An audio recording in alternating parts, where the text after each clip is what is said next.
Yes, the presentation will be recorded, so you'll be able to access it afterward from the ASW website. And for those of you who are attending, also I have agreed for my slides to be available to all of you, so you can have my presentation afterwards. I think we are actually ready to start. So I want to welcome everyone for coming and joining me. My name is Patapia, and I am a clinical psychologist in private practice. I'll talk to you about resilience. Resilience is a topic that I always felt very strongly about. I had come very early on to the conclusion that no one escapes challenges and tough times, but it is how we deal with them that can have a significant impact on our mental health and eventually the kind of life we're going to have. So I realized that if I wanted to take care of my mental health and be part of my life's script writing, I had to work on myself. This is why for me, building resilience became a lifetime goal. I soon also discovered that I find meaning in helping others make progress on their path to resilience and mental health too, which is why I am delighted that you chose to join me today and give me the opportunity to share with you what I've learned and talk to you about resilience. But first, some information before we get started. This webinar will last for 1 hour. I'll talk to you about 45 minutes, and I would suggest you take some notes if you can as I speak, or you can always just watch the presentation later since it's being recorded. There is going to be about 15 to 20 minutes Q&A at the end. You can use the Q&A tab, not the chat, the Q&A tab for questions. And you can also vote for the question that you want to hear me answer. So if everyone is ready, let's get started. Right, so adversity. Life is full of challenges, distressing events and transitions. Adversity is part of life. Some of us have to deal with being lonely, dating challenges, unsuitable partners, difficult breakups, messy divorces, cheating, marriages problems, or betrayals from friends, nightmare bosses, or difficult colleagues, networking difficulties, career challenges, self-image issues, or serious illnesses, or losing a loved one. Life-changing accidents, terrorism, war, natural disaster, pandemics, or more everyday things like criticism and jealousy, rejection, conflict, unfairness, etc., etc., etc. The list goes on. The bottom line is that we all have our fair share of challenges in life, which are often accompanied by strong and difficult feelings. Susan Davis, a Harvard Medical School psychologist, said that tough emotions are part of our contract with life. Some of us might be lucky enough to have the support of a parent, a friend, a teacher, a boss, someone, anyone who can help us at our time of need. But no one is ever consistently there to systematically teach us how to deal with these challenges. We are left on our own devices. This is why we all struggle at different times in our lives. And so does our mental health too. And as a consequence, often our children, family, colleagues, communities, they also suffer because of us.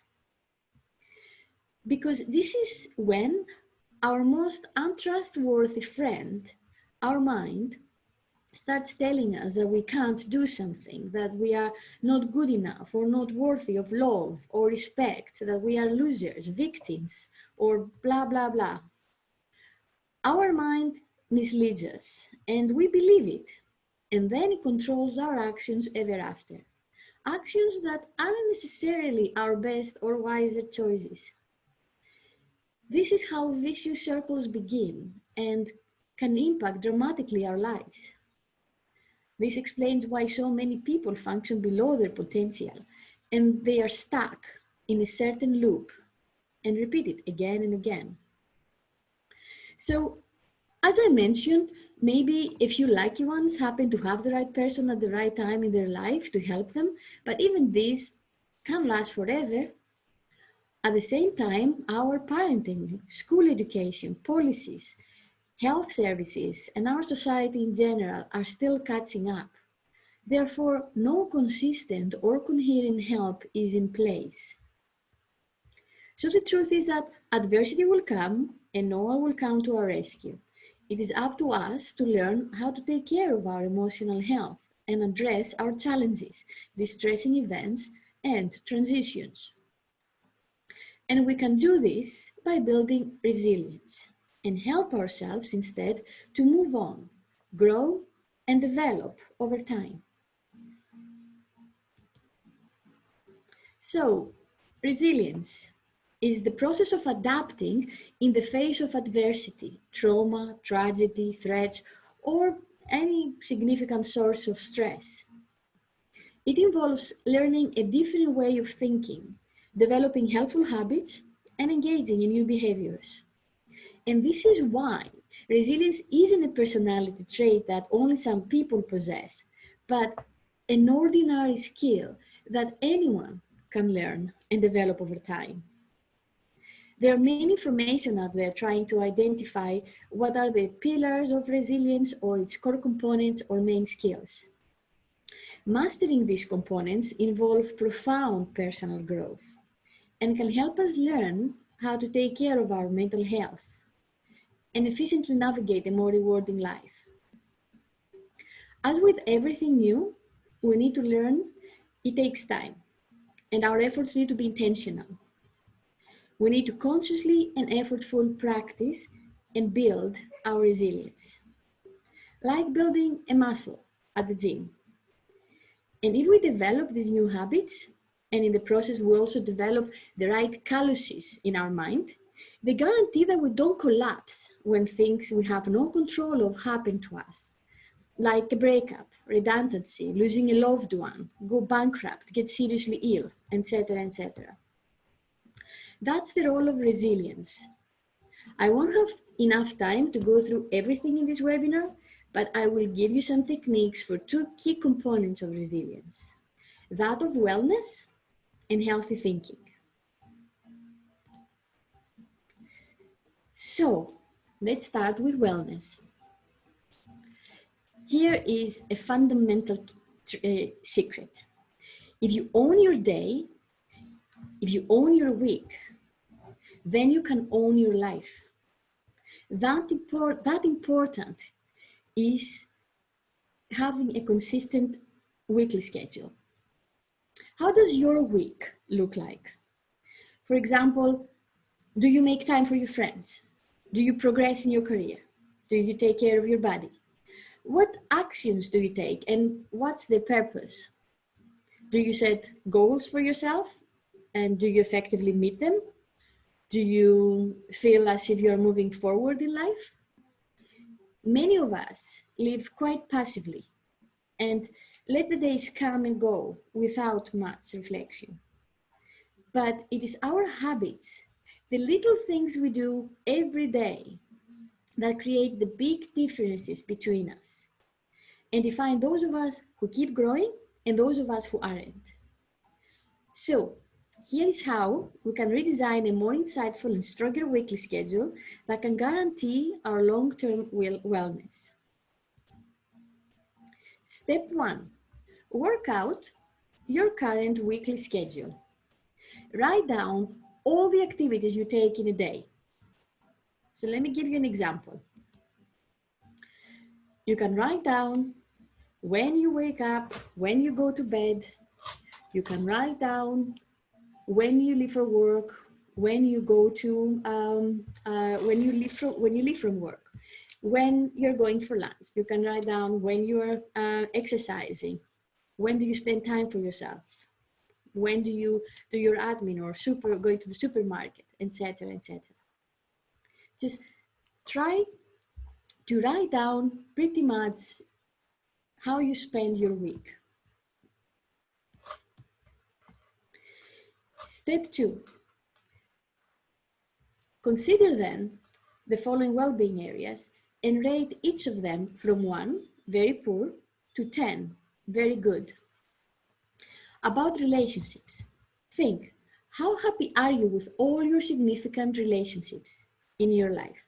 For example, the relationship with your parents, with your siblings, with your partner, with your friends, and significant others. How satisfied are you with these relationships overall? So here's a tip how to do this. Imagine you throw all of this in a big pot. You throw them in, all these relationships, and then stir them around. Now think, what's the average number? And write it down. Similarly, about your physical health, reflect, how happy are you with your general state of your body? In other words, your overall physical health, your wellness, your vitality and energy. Come up with your average number and write it down. About your work, how happy and fulfilled are you with your job or work situation at the moment? How happy are you in your opportunities to learn, contribute, and lead? How content are you with your personal productivity and performance? Are you having fun? Do you enjoy your career? Again, think about all those questions and give an average number. About your personal finance, how satisfied are you and how comfortable do you feel about your financial situation, both present and future? Do you have enough money at the moment? Are you earning enough money at present? What is your plan to earn money enough in the future to stay financially afloat? Think about it, write your average number. About your leisure, how content are you with how much fun, either by yourself or with others, you have in your life? Do you have enough me time for yourself to relax and re-energize? What's your average number?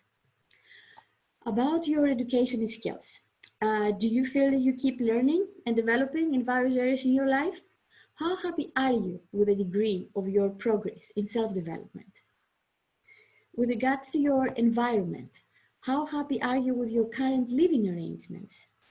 In other words, with who you live, where you live, the conditions within you live, the actual space, environment where you live, etc. What's the average number? And finally, where it says other, this well-being area does not apply to everyone. If that is the case, then just write down not available. But if, however, there is another area that is very important for you in your life, for example, if you have a need to be spiritual, religious, or serve the community, or anything else that I haven't covered already, then please write it down, what this area is, and rate how happy are you with your involvement within this area at the moment.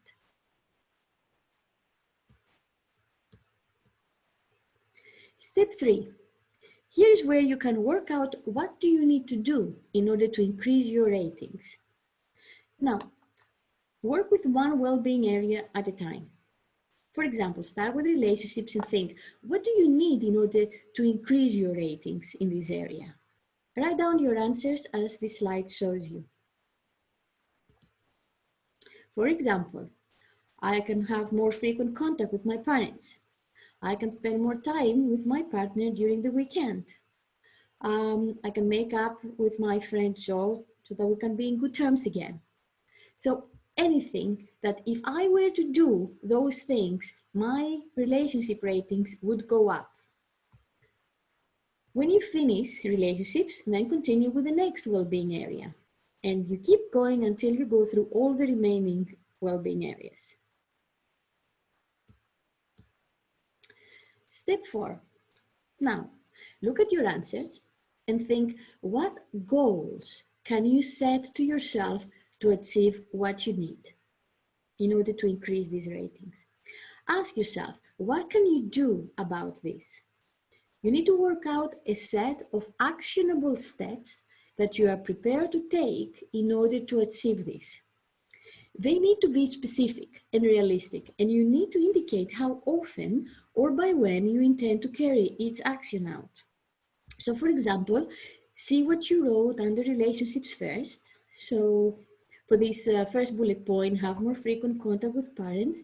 Your actionable steps to achieve this could be, for example, to Skype with them, on Wednesdays at 9:30 in the evening and Sundays at 10 a.m. To visit them the first weekend of every month. Send them flowers on their anniversary every 22nd of June. And do the same for every bullet point on every well-being area. Yes, it is quite a process, but it is worth it, believe me. Here's a tip. Be open, be creative and resourceful when you're coming up with your plan. If you're stuck, you can always ask for ideas from other people, you can work with someone, or you can try and find out what you can do about it. So take your time and problem solve. When you finish, you will have everything you need to put the pieces together. And here is how. Remember for step 1 where you had to put together your current weekly schedule? Well, now you need it. Take a few moments first to reflect on it. How well is it currently working? Are there any changes you'd like to introduce to make it more efficient? For example, can you move the gym time close to the lunch time to free up some time for yourself in the evening? And so on. So think how you can adjust it. Then check your answers on step 4 and go back to your current schedule. When, where, and how can you fit these in? If you still need to make any changes in the original schedule to fit them in, then do so. I'll give you an example using the first item in this list. So here is my original plan.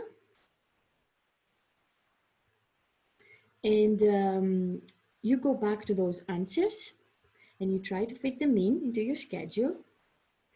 I can see this is what I normally do. For example, on Wednesday, I don't really do much on Sunday morning around that time. So I can then schedule to meet online my parents and speak with them every week. So and so on. You do the same thing with every single thing that you've come up with as an action to increase the well-being area rating. Just go through that list and add it, try to fit it into your weekly schedule. And here are a few final thoughts. Review your schedule every week or whenever you see fit. If for whatever reason you don't follow a day as planned, and then don't beat yourself up about it. It is important that sometimes we're flexible to allow other things in life to take place. But in principle, do try to follow your plan most days and not.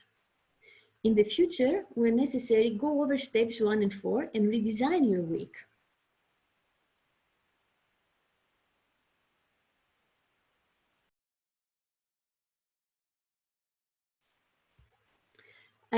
This program can help you keep naturally progress and stay in tune with what you want in life.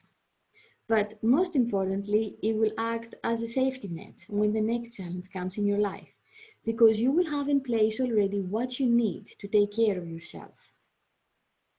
So design your week, keep growing, and you will be able to deal with what will come your way.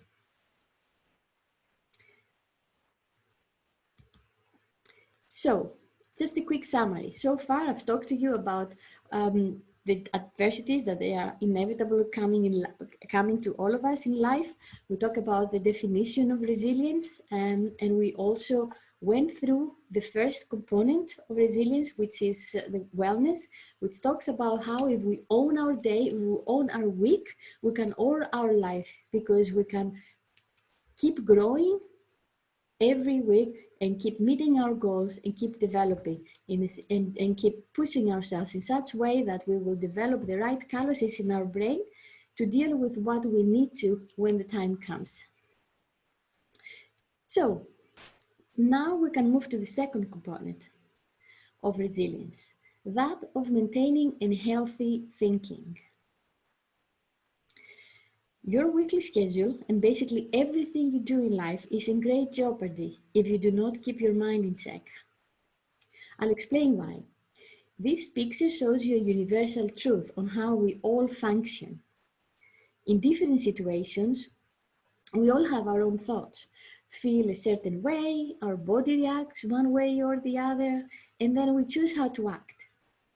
For example, if I think that I'm likable and have good social skills, I might feel good about myself, I'm confident, I'm happy, my body process improve, I stand tall, chest out, I'll go to that networking event. But if I think that I'm not likable and I have so good social skills, I might feel stressed and not happy about it. My heart rate might go on, might start sweating, and my mind felt dizzy. My body strings are just, I don't think I'm gonna go to that networking event. So the interactions this picture shows you are in play every day in your life. So you can't forget it. It affects you, sometimes in a positive way, but sometimes in a negative way. At the moment, we can focus on how to break the negative spin of these interactions through the thoughts bubble. And I will give you now a few techniques to help you deal with negative thoughts. But first, let me give you a tip. In order for you to be in a position to apply these techniques, you need to become aware of the situation first. So emotions are your tell sign, like a flashlight to things that you care or are important to you. So acknowledge and accept these emotions, even if they are messy or difficult. This is a key step to resilience. Indulge into them, or indulge into them, or push them away, and they will own you and direct your thoughts and behavior. Open up to them, and you will develop skills to deal with the world as it is. Like these techniques I'll show you now. So, we all have negative thoughts. Sometimes they are so persistent and persuasive that can affect how we feel and behave. So it is important to check them first before we buy into them. This picture is from a lift that I've developed.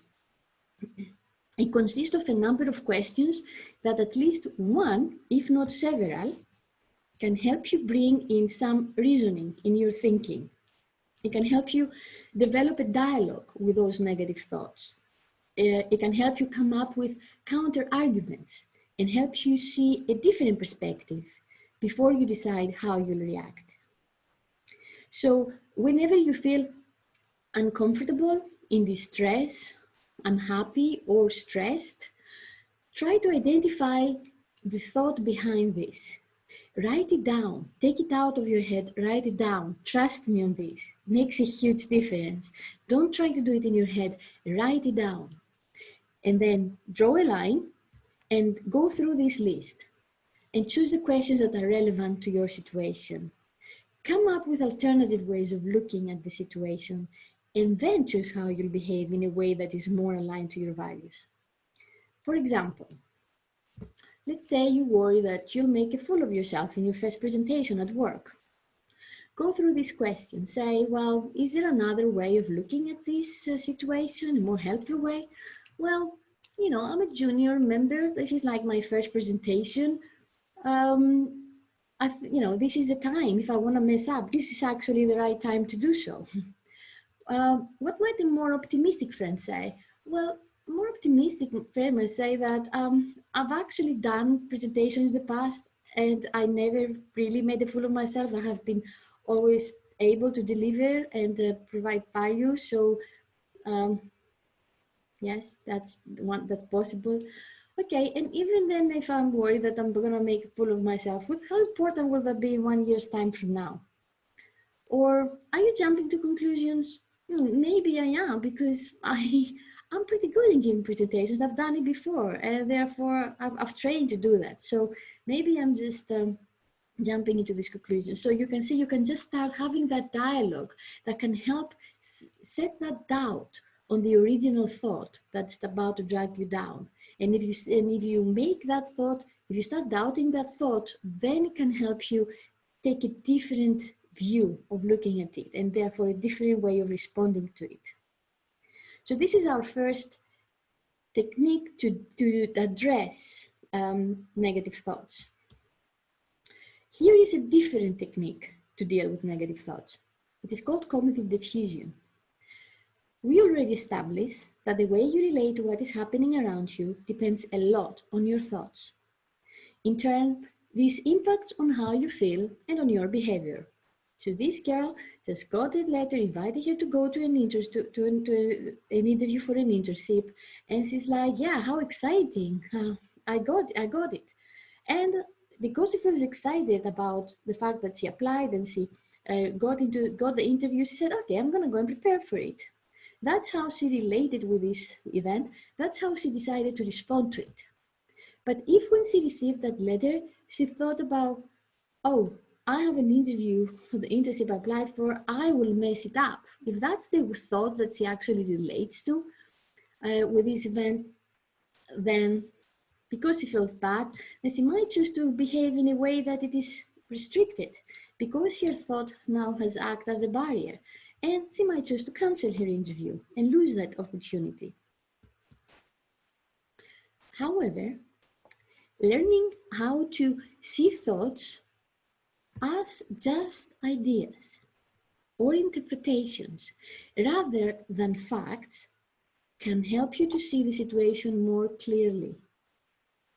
This can help you feel better and give you more options about how to respond. I will now present you 2 strategies that can create some mental space between you and the thoughts you're having. This mental space means you are less likely to feel controlled or pushed around by your thoughts, and more likely to act in line with what you value and what is important to you. So try this one first.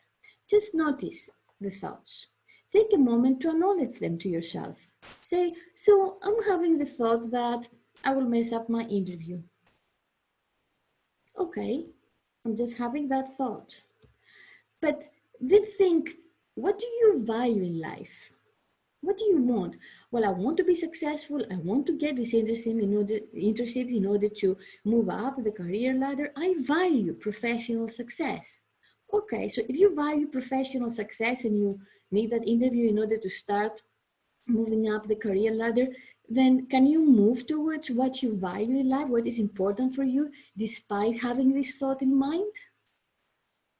So this technique is about acknowledging these negative thoughts that act as barriers, but don't start a conversation with them. Just focus on where we want to go instead, what it is important for us, what is it that we want to do. And then instead of discoursing with them, just moving on to the direction that you want to go in life. So notice there is no need to make any effort to change the thoughts or to replace them with others. Just see them for what they are, a bunch of words that your brain threw your way.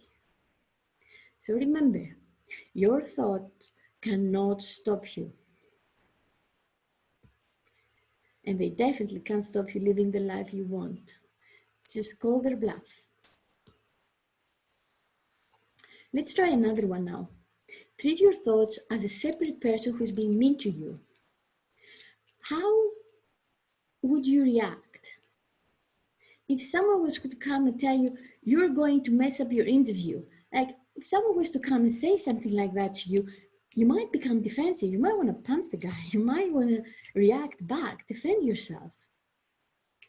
So when someone else is saying this to you, then some natural instincts kick in. But this is how we are actually talking to ourselves, and we think that this is acceptable.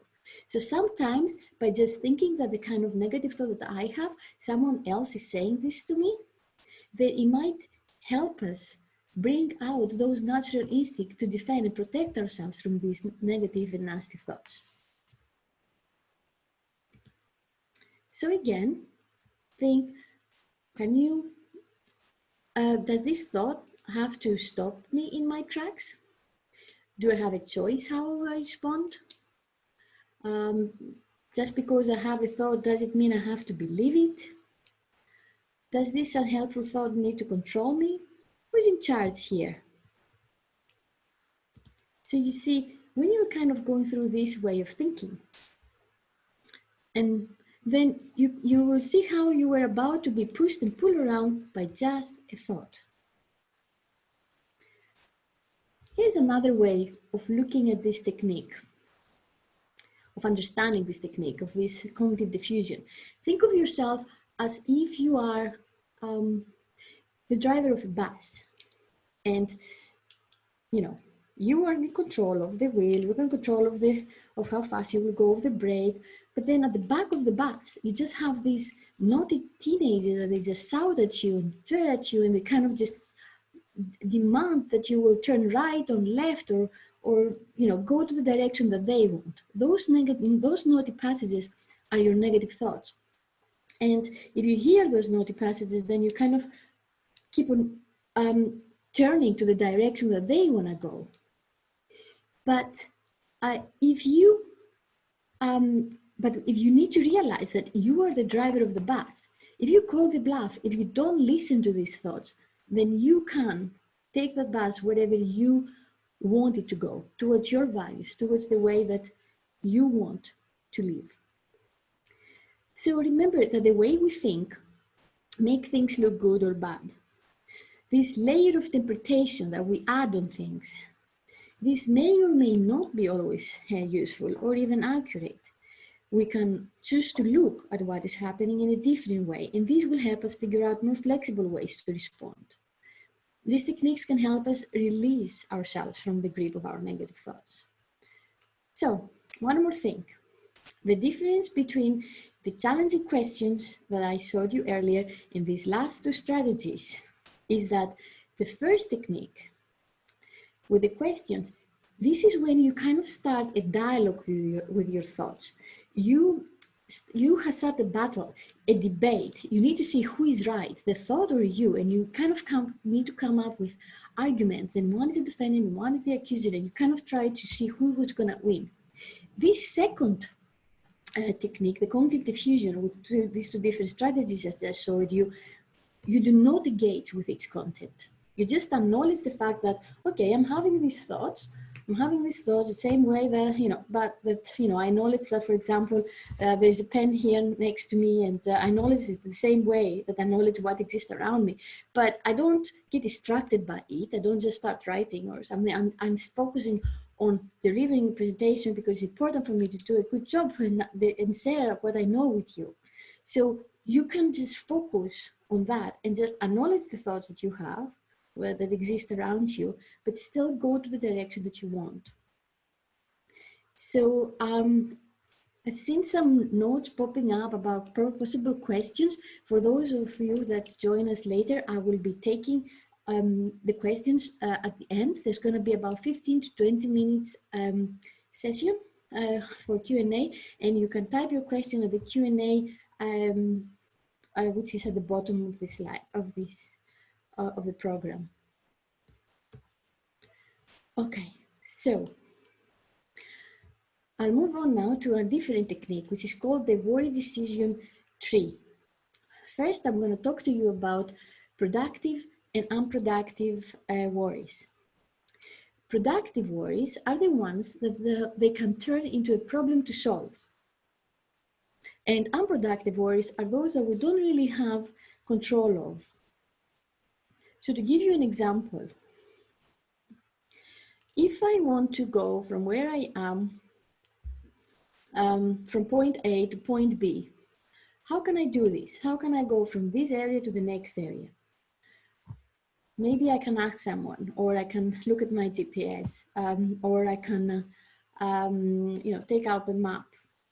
So I can do something about it. I can come up with a plan and kind of figure it out. And when we figure out how to address a worry, then the worry vanishes, because then we have that action plan to go with. And that is why we call it productive worry. Unproductive worries are the ones that we don't really have control of. For example, if I worry that on my way from here to that area that I want to go, I'm going to be hit by a car, or a sniper will get me, or it will shoot me. It doesn't, these are the kind of risks that we, of us having an accident on our way that we take every day. The difference is that we don't think about it, we don't acknowledge them. These are, although the probabilities are very low, we all take similar risks in our life. But this is a fundamental truth of life. So it is not something that we can, it comes with our contact with life. It's just there. It's only when we pay attention to it that it becomes an issue for us, which is why it's very important to control that attention. So identifying that we have been caught up by an unproductive worry, it's important, because that's when we kind of need to know that that's not something that can be done about. It's more important about letting go. So this is how this technique, so talk to you about the difference between productive and unproductive worries, and here is how it works. You can write down on a piece of paper every time you have a negative worrying thought. What am I worrying about? So try to be brief and succinct. So I'm worried how to get from this area to the next. Is there anything I can do about it? Yes, I can work out what I could do, or I can find out what to do. And if there is anything that I can do right now, I'll do it. Otherwise, I'll just plan what I could do and when. And then it's just a matter of distracting myself until then, just moving on. So come up with a plan and then move on. And that will be a productive worry. But if my answer to this question is no, then I've been caught by an unproductive worry. So my best way forward is to basically distract myself. Think of distraction as this. Let's say you're walking down on the bank of a river and then suddenly something has blocked you from moving forward. So you're just going through the rocks, through the river, in order to reach the other side of the river so that you can walk, to continue your way forward. So that's how this distraction works. So come up with a list and write it down and have it readily available to you. So what works for you? How can you distract yourself? So maybe by reading a book, maybe by doing some work, maybe by exercising, maybe by other mental exercise, such as count backwards, or momentarily think as many animals as you can in 1 minute. So something that can help you take your mind off that worry thought at the time, that worrying thought at the time, and that can help you cross that river, move to the other side, and let go. And this is how this worry decision technique works. So far we talked about how we can challenge our thoughts, how we can diffuse our thoughts, and how we can problem solve our thoughts. Now, let's look at another technique to deal with negative thoughts. We all have moments where we think we aren't doing a good enough job. Maybe we struggle to balance our work commitments with family time, or we find ourselves watching our child having yet another meltdown, or perhaps we struggle to find ways to avoid boredom or keep up with chores about the house, or maybe we don't manage to follow our weekly schedule as planned, or having those negative thoughts again about us not being good enough, losers, victims, etc. Or again, those thoughts of jealousy or judgment, whatever it is. But sometimes we kind of feel, oh, I'm not doing good enough job here. So it could be anything. This feeling of inadequacy is often accompanied by shame, which in turn can cause us to feel stressed or low. And it is then when we engage with negative self-talk. We may start neglecting ourselves, initiating arguments with others, or turn to maladaptive coping mechanisms such as excessive drinking. At times like this, it's even more important to stay connected with ourselves, and the simple practice of self-compassion can help.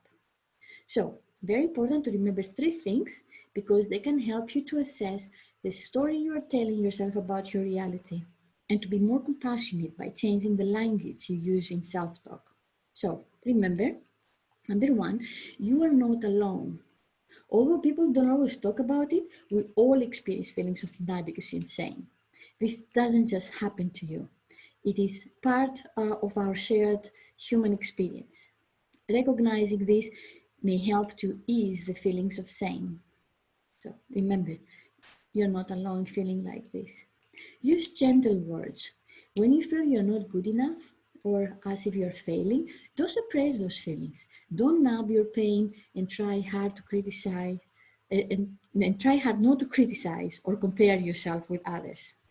Use gentle words to refer to yourself. Be kind and understanding as if you are your own best friend who loves you unconditionally. And third, be balanced and fair. Try not to over-identify with your worrying thoughts, as this can draw you into negativity. Be fair. Take a more balanced approach by acknowledging your failings, but also celebrate your successes. So, let's put everything together now.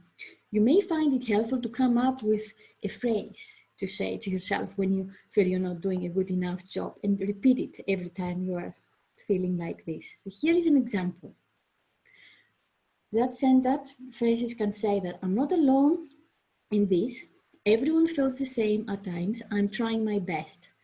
The orange word, the word in orange is kind of an example. So this can change according to the situation you are in. So you can say, I didn't have time to play with my kids today, but I did cook lunch and dinner for them.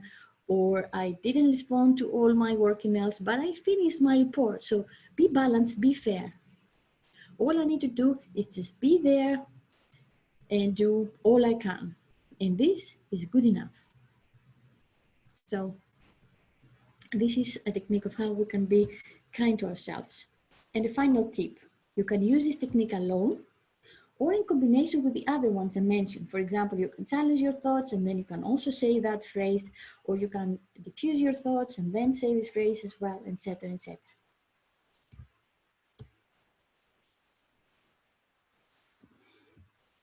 So I see this, this is my last technique. You'll be pleased probably to know. And I see this last technique as something that can keep all the above together. This brief exercise is one of my favorite things in life, and I'm very happy to share it with you. So you can get a little notebook and have it next to your bedside table and answer the following questions every day. First thing you do when you wake up, before you take your phone, before you do anything. Just in the morning you answer, I'm grateful for. What are you grateful for? 3 things. So I'm grateful for the, listening to the birds singing outside. I'm grateful for waking up with my partner today. I'm grateful for my health. I'm grateful for, the nice feeling of my bedsheets.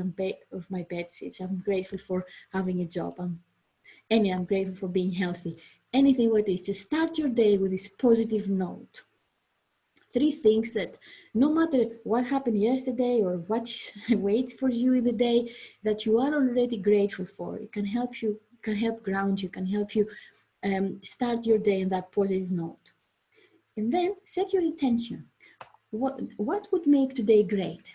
What if, no matter what is going to happen today, if you were to do these 3 things today, your day will still be great. So for example, you could say something like, if I were to go to bed early, to sleep earlier, or if I go to exercise, go to the gym, or if I were to spend 15 minutes with my kids today, or if I were to finish that report. So 3 things that no matter what is going to happen today, if you were to do these 3 things, your day would still be great. So set your intentions. And finally, your daily affirmation for the day. I am. And here you write everything you don't say to yourself. So for example, you can say, oh, I am strong and resourceful, or I am competent and able to go through that. I'm courageous, and I'm brave, and I will do this, and I can do this. So everything you're not saying to yourself, write it here as if you do. And finally, at night, Before you go to bed, you answer these 2 questions. 3 amazing things that happened today.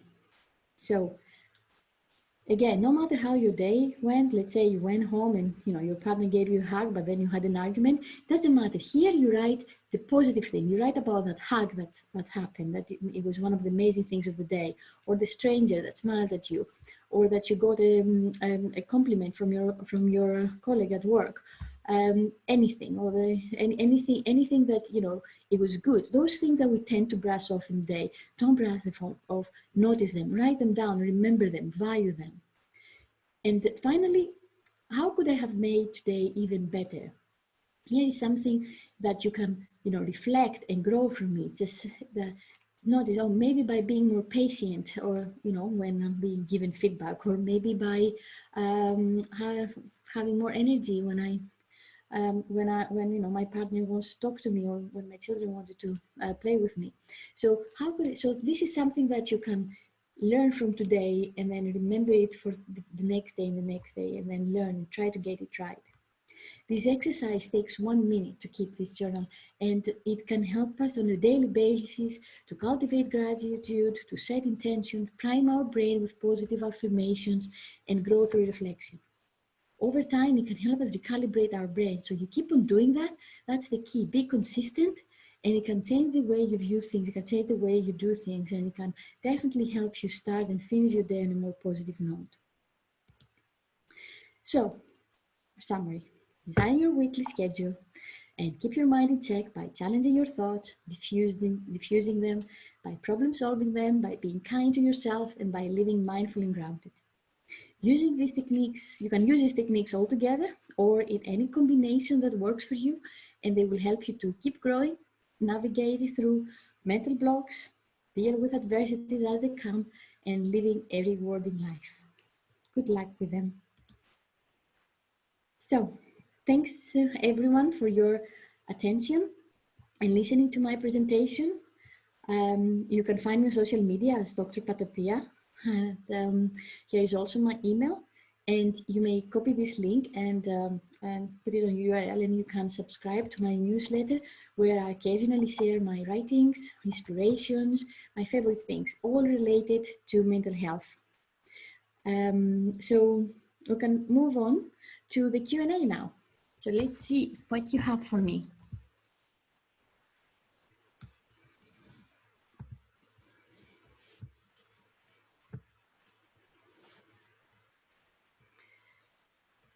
Okay, so Q&A. So will it be possible to receive the presentation afterwards, please? Absolutely. Pamela and the people from the ASW, they already have it, and you are welcome to my slides. And of course, you can always send me an email with any questions that you have.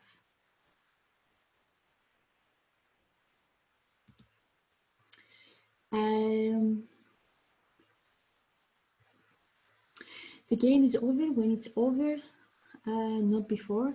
I like the health thing topic you brought up. Okay, thank you, Carlos. I don't see that question here, but yeah, thank you.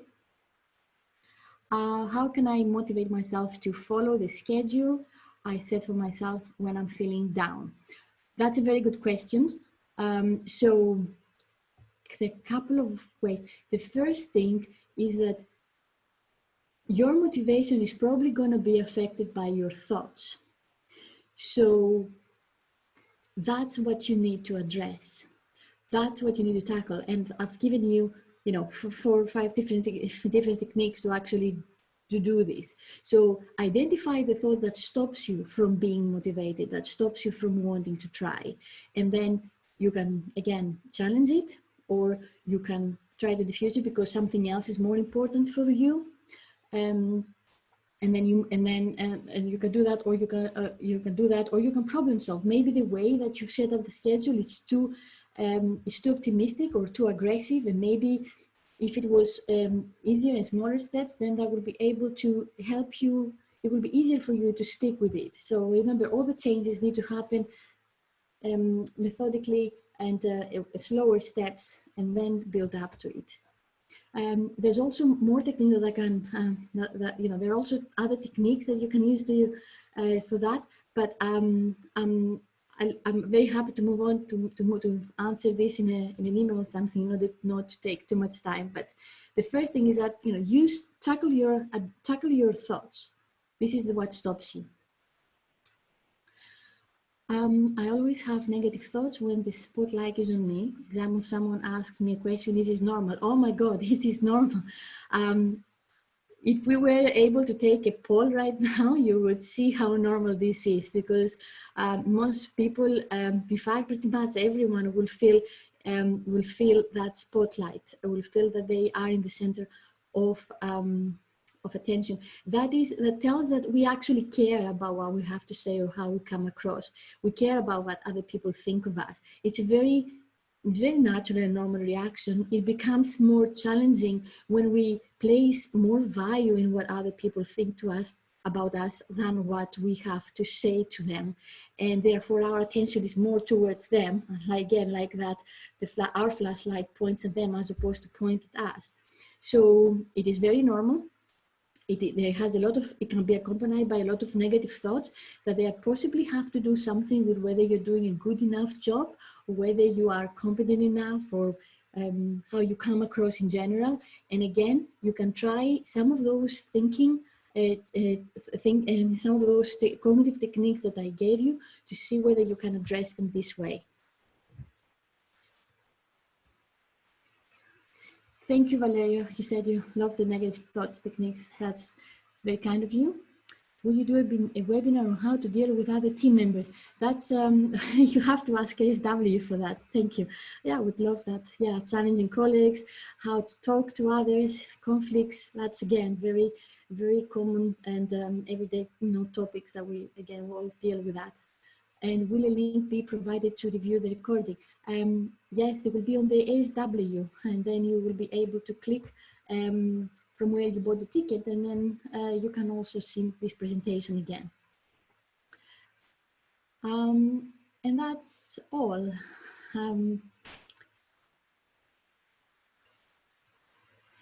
Oh, actually, two more just came in. 1 second. Oh, this is a big one.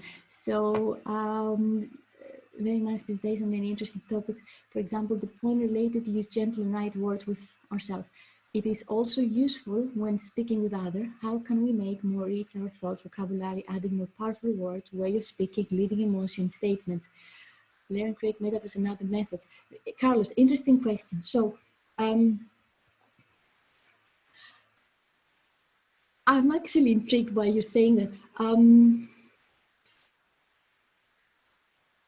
Because I'm thinking that, you can't be, I mean, if it is a matter of vocabulary, simple, it's about, open the dictionary and just find out synonyms about words and positive thoughts, but you don't need a rich vocabulary to be able to be kind to yourself. Quite honestly, just using very simple phrases and words, it can be powerful enough. Like, I'm doing a good enough job. I'm doing all I can. I don't need to use fancy words to make myself to feel good. If I got your question right, I will. That's how I will respond it. If I have misinterpreted, Carol, please feel free to write another question, to explain your question to me.